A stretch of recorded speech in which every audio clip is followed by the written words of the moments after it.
Hello and welcome to Tek Talk. Me, Anthea, will co-host Plumi Kenton Milroy. Hi everyone, welcome back to another special edition of Tek Talk, lo Asia Pacific Regional Internet Governance Forum 2018, where we start lo beautiful Irigi Island Resort.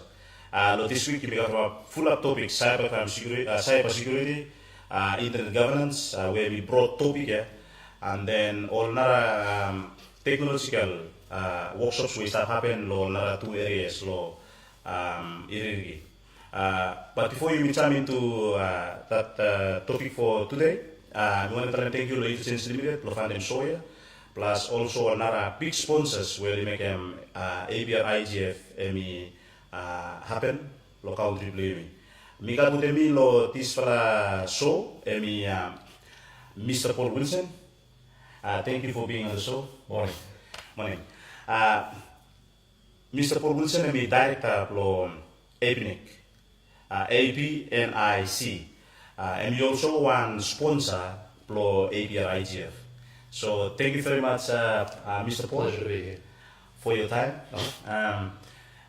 Tell us about APNIC, and then tell us about your role, and then we can further discussion. Yeah. So APNIC is a non-profit organisation. We've been running for 25 years now, supporting internet development in the Asia-Pacific region.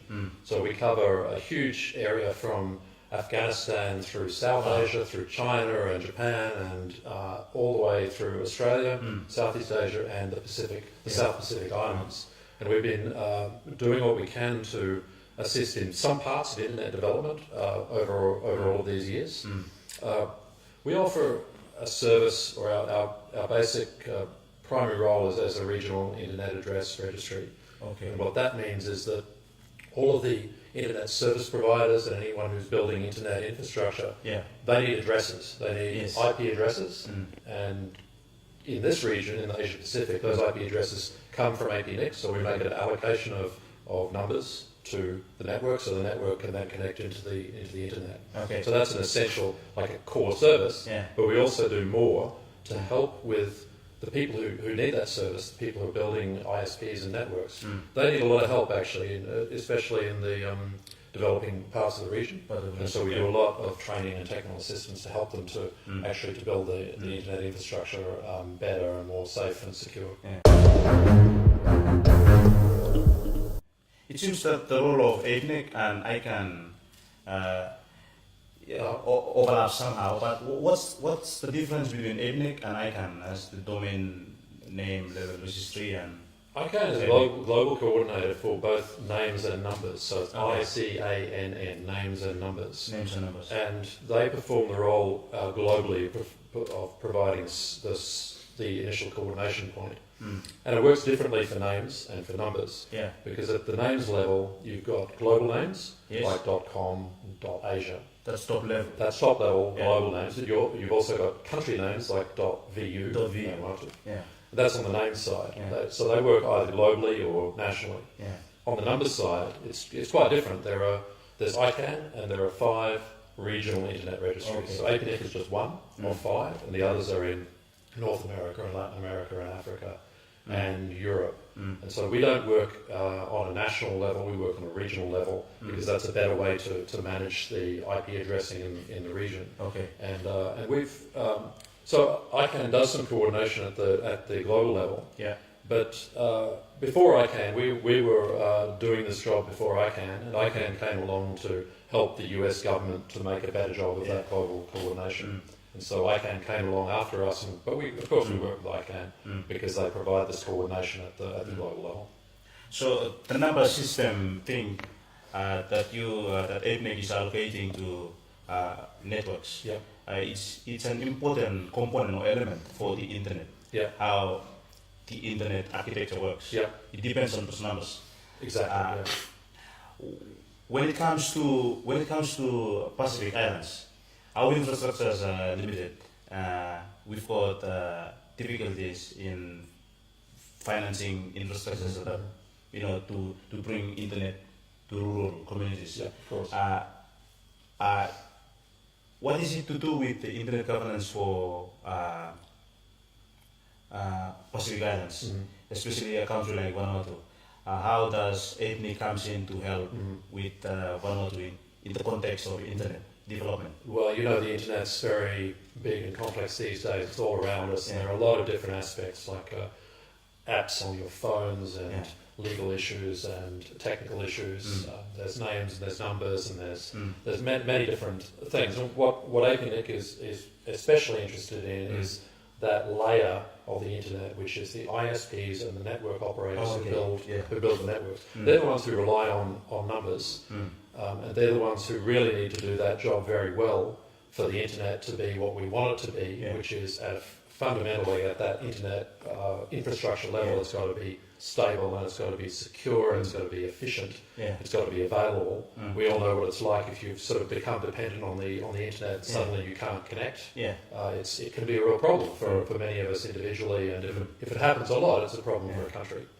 And the way the network operator or the ISP does that is really, it depends on how much they know, whether the engineers are skillful enough to actually do the job and to understand what's happening out there. And it's a very big step when you connect yourself into the internet. Vanuatu's been connected for quite some time, but the connectivity is building all the time with new submarine cables.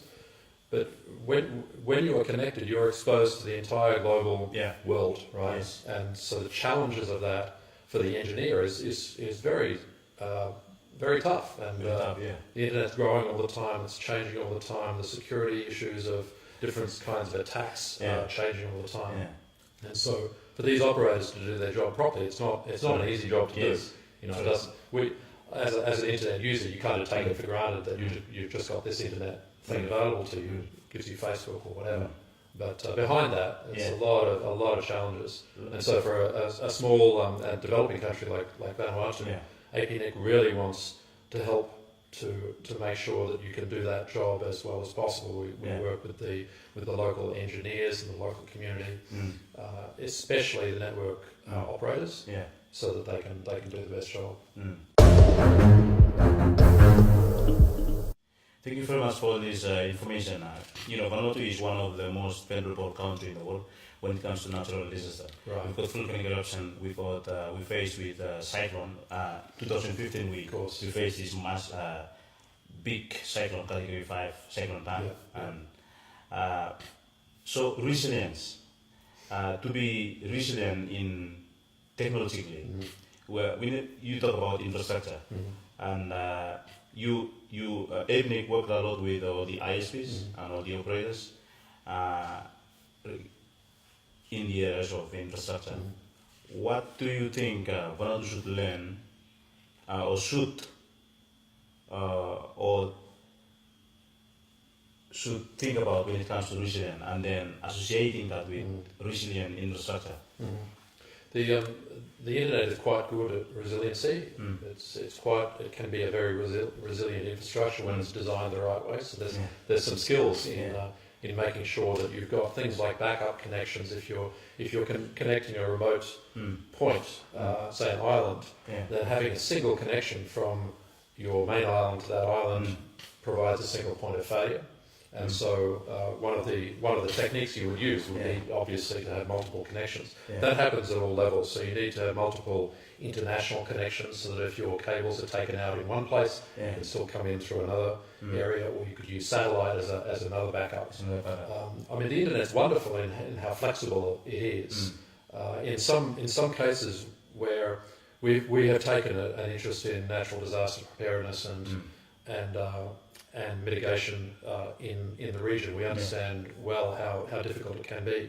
In some cases, the infrastructure can be wiped out almost completely. And what do you do then? Well, there are ways to bring in portable and short-term equipment, which may be battery powered, to provide Wi-Fi locally, particularly so that disaster recovery can work better. Because once you have the internet and internet connection available, then suddenly again you've got the ability to communicate properly and to actually help with the recovery that's going on. So the internet can be, you're very reliant on it, but if it's run the right way and if preparedness is there, then it can be the saviour as well to make sure that you get back up and running as a community as soon as possible. You know, in Vanuatu, we went through a lot of transformation in telecommunication, and the government is pushing aggressively under the UAP, what they call UAP, Universal Access Policy, so that you know, we can people can get more coverage, mobile coverage, and they are eyeing this 98% penetration for mobile coverage around the archipelago. So we are now from 2G, then to 3G, and then to 4G, and then 40 plus, or sometimes they call it LTE. Yeah. We are hearing these rumors of 5G. What is it got to do with the businesses? And then what is it got to do with making lives better? And then if APNIC has some future goals behind this 5G technology?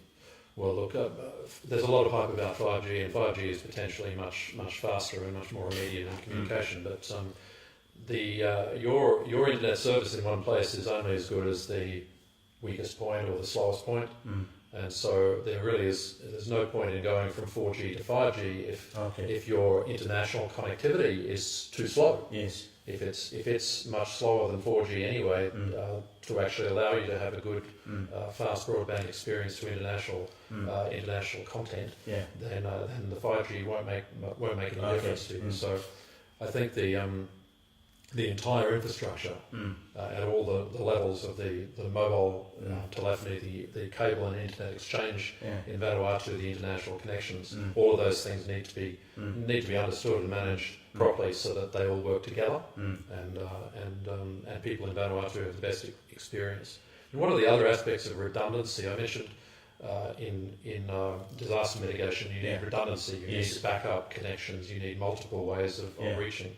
One of the other sort of redundancy issues in an internet market is to have more than one provider. Okay. And the more that you have, the more diversity you have, and the more competition you have between, say, small ISPs that might be providing a local service on a Wi-Fi connection, who might be competing with each other or competing with other providers. But to be honest, the more variety you have, the more redundancy you have, the more competition you have, then that is also the better situation for Vanuatu people, because you'll see prices come down, you'll see performance and speed going up.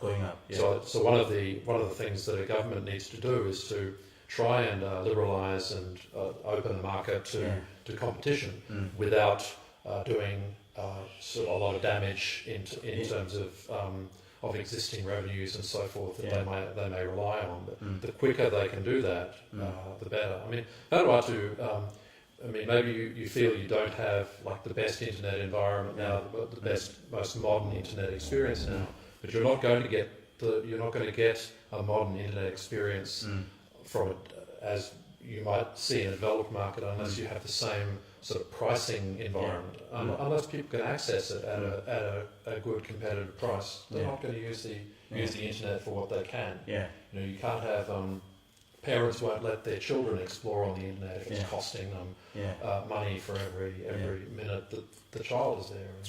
And, you know, that's that the pricing and the performance is really critical. So the challenge for the government is to bring Vanuatu's internet environment into the to match the best models in the world, so that the benefits can come here as well.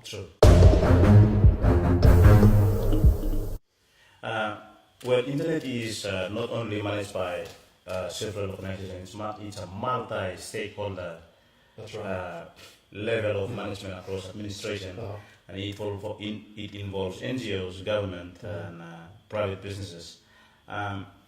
What do you think Vanuatu should learn from other countries when it comes to multi-stakeholder management for internet governance, especially in the context of Vanuatu? Well, what the internet has had since it started, which has been really responsible for its success, is a very unique sort of model of management or governance, if you like, which is that the internet hasn't been governed by any one body. You know, governments don't really govern the internet completely in any country or around the world. They've got an important role, but the way the internet has developed actually the internet came along before many governments had any idea about it. Yes.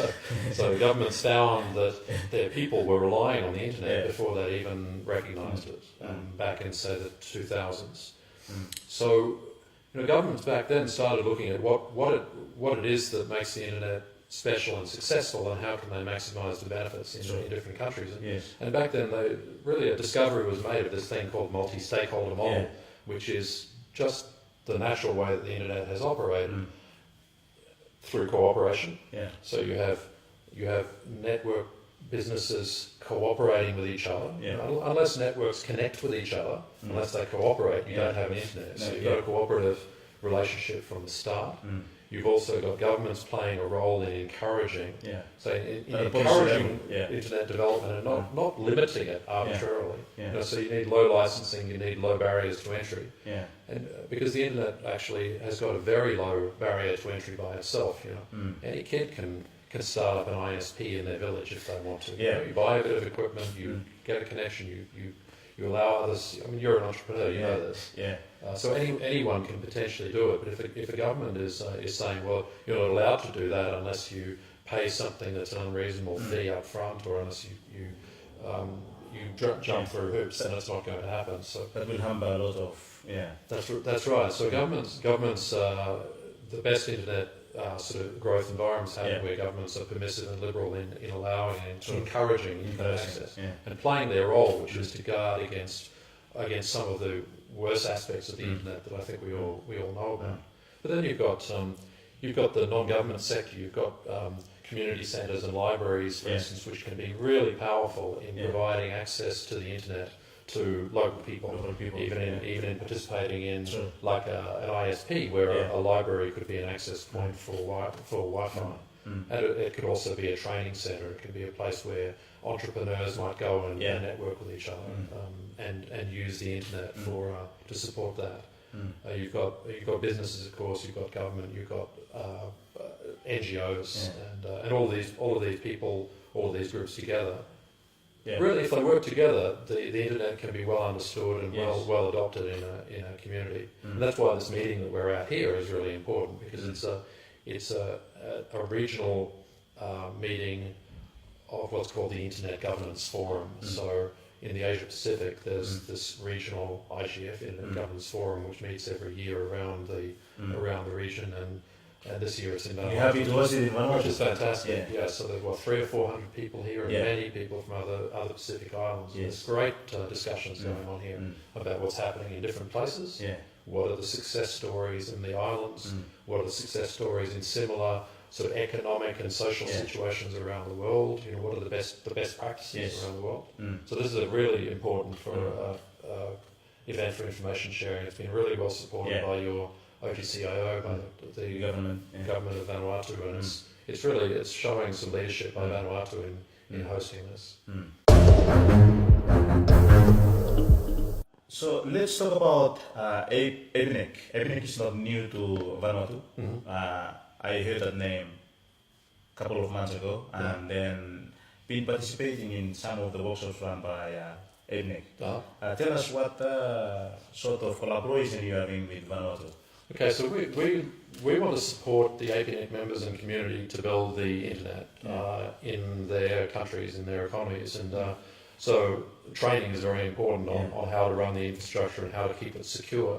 But there are APNIC is not the only sort of model. The environment, the ecosystem of the internet has a lot of different components, and one of the important components that exists in many parts of the world is called the CERT, the Computer Emergency Response Team. And that's part of what we call an incident response capability that needs to actually exist in every country and also in organisations and in groups of organisations, where if there's some computer security issue, an emergency that happens, then you want to respond to that incident as quickly and as effectively as possible. So in the Pacific Islands, there haven't been CERTs in the Pacific Island countries until recently. But the Vanuatu CERT was established earlier this year. There is now also a CERT in Tonga and a CERT in PNG. So these are national bodies which involve the community, the networks, the law enforcement, the government, and also the community groups themselves, people like the churches and schools and so forth, in making sure that the country is really well prepared if there's a cyber attack of some kind. And it's not just about cyber incidents, but it's about cyber safety as well. So how is it that citizens of a country can be best informed and can really learn how to use the internet safely and not to fall for scams, and not to get their computers infected with viruses and malware and so on. So the Vanuatu Cert is a fantastic initiative in Vanuatu to make sure that in Vanuatu you're developing the capacity in the country to deal with security. And the more people that you have from the community who can spread the message, the better. So that you have, say, NGOs who need to learn about security, they need to understand what's happening out there on the internet, what the risks are. The CERT can help with them, as well as helping with government and other security issues. So, are there any upcoming workshops that you would like to organize with Vanuatu or initiatives? Look, the CERT in particular is quite new, and we will go on working. We've got CERT specialists at APNIC. We'll go on working and providing whatever support is needed, of course. So we'll come back for sure. We also, as I say, have other training and technical assistance activities. So the APNIC members in Vanuatu are also often asking for some help on some of the latest technical issues and challenges and technologies. IPv6, for instance, that they might need to deploy here, and so we will be back definitely. Thank you very much, Mr. Paul. Okay. Our time is limited. Sure. But you gave us a lot of information about not only what APNIC is doing, but also this holistic approach of internet governance. And the conference has been very informative, been providing lots of information and awareness on internet governance. Thank you for sponsoring the event too. And now we end the show. Stay tuned with the more upcoming episodes for Tek Tok. By Yumi touch base back sa posino sa Kasemi Kalalo TV, then find it on YouTube, more on Facebook. Thank you so much.